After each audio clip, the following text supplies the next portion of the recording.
Good morning, dear student. Hope you all have studied two chapters.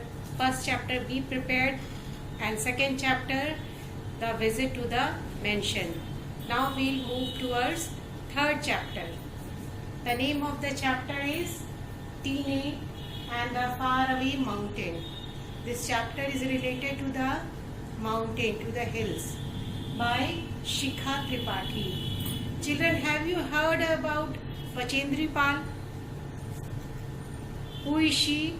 She is the first Indian woman to climb Mount Everest.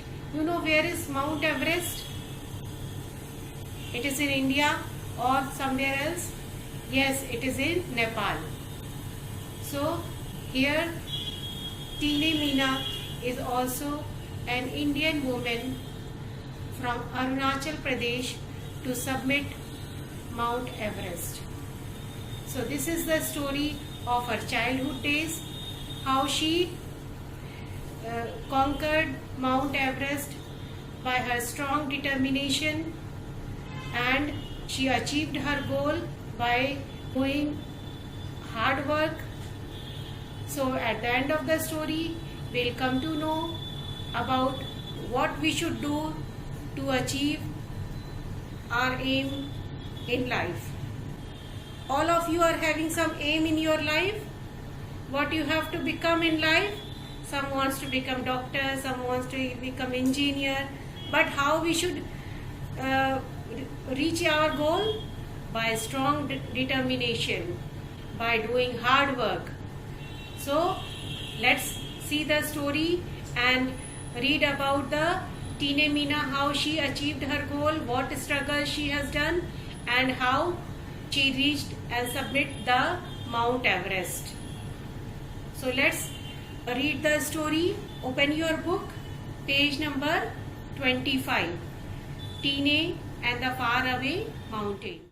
In Ichali, in the Mishmi Hills of Arunachal Pradesh, young Tine Meena heard a wondrous call from the mountains in the distance.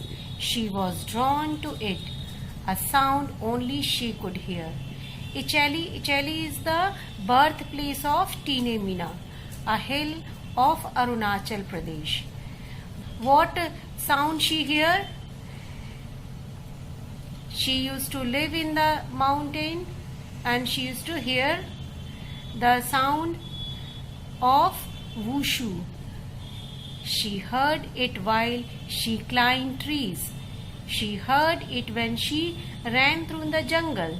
She heard it when she spent long days lying under the sun. Wushu. The sound went wushu. She used to live in the mountains. She used to play. She used to climb trees. She used to go through the jungles and spend her days, childhood days, in the lap of the nature. Ah, Tine would smile. What a wonderful life. Tine used to think that this is the wonderful life. She enjoyed it very much. But one day her family moved out to Ichali, to the closest big town, Roing. Tine's world turned upside down. Tine's world turned upside down means she was very upset because she was greatly attached to the mountains and the hills. She do not want to leave the Ichali, but for her studies she has to go. There was a school in Roing, but the wushu had been louder in Ichali. Tine wanted to return to her mountains again. Tine, all the time she wants to go to mountains. So she trudged to school every day for 10 years, glancing wistfully. Wistfully means with great longing at the mountain in the horizon.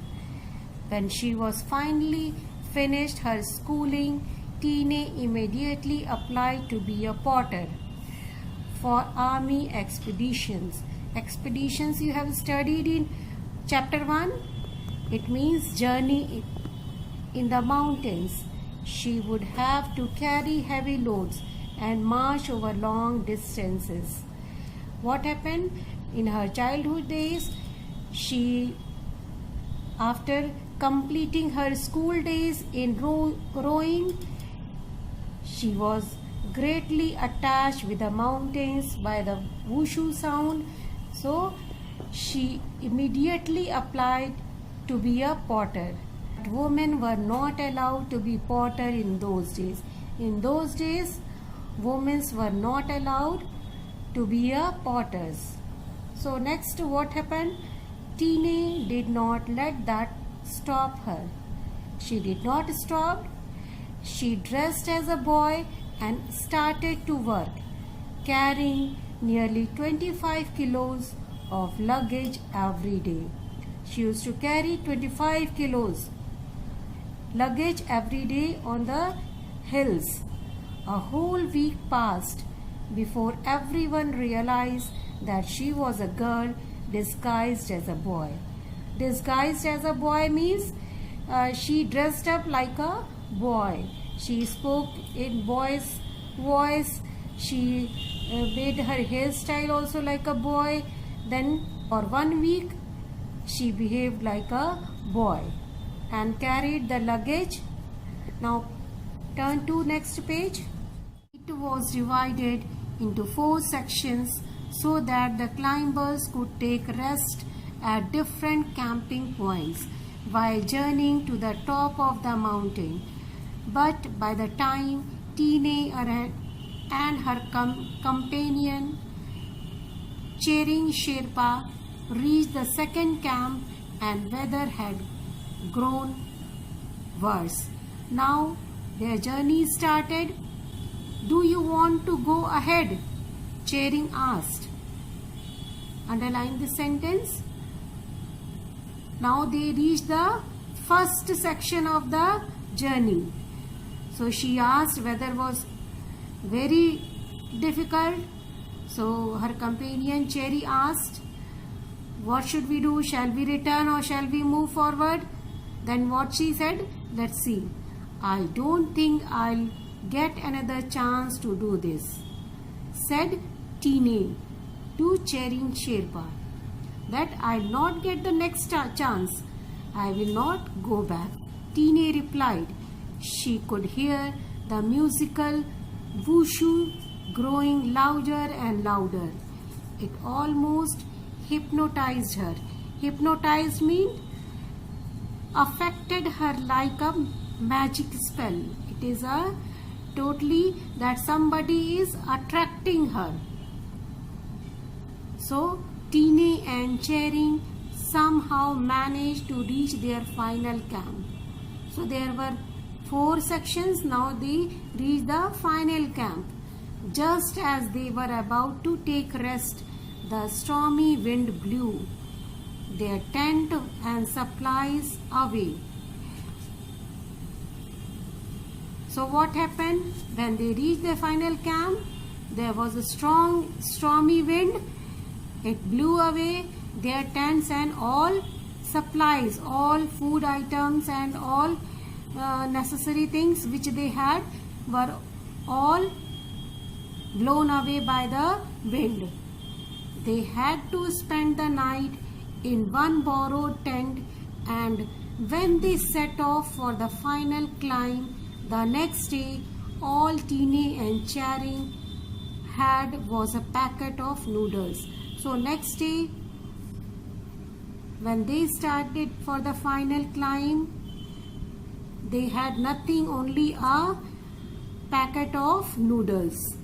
"Let's share half of it," Chering suggested. Chering suggested, "Let's have the half of the noodles, and rest when we will reach the top, we will enjoy other one." Tine nodded her head, smiling determinedly.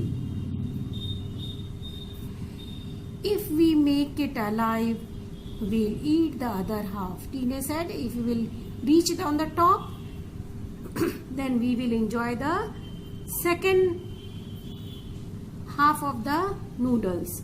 The higher they climbed, the stronger the wind grew. As they move up, the wind grew more stronger. For every 2 steps they took, it sent them reeling back a step. It shrieked and howled, whispering dread into their ears and urging them to return. There was a very cold and howling noise, whispering, very dread sounds are coming, and it's look like they are saying that you, both of you, return back, go back. But Tine could only hear the magical tune of Wushu. So they pushed ahead fearlessly and continued to climb to the top. But because of the in spite of the worst condition, they have a strong determination. Say they fearlessly continued to climb to the top. Finally, at 10:45 a.m. on 9th May 2011, Tine's efforts were rewarded. She summited Mount Everest, the highest mountain in the world, the first woman from the northeast of India to have done so. She had found her faraway mountain and was one with the sound that had called her all her life.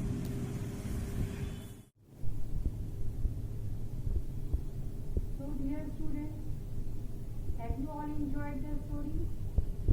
Yes. Maybe some difficult words you have gone through. Note down these. What do you learn from this lesson? Like Tine Meena, we should also do our duty well with our strong determination.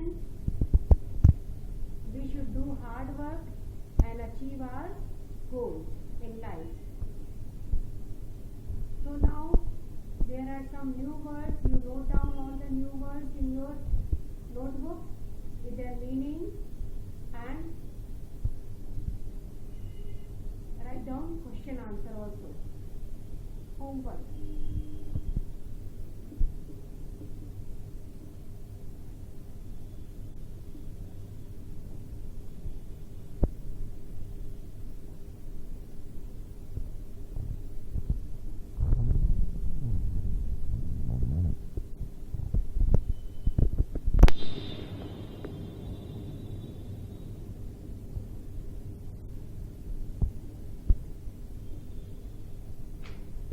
Word meanings and question answer in your notebook in good handwriting.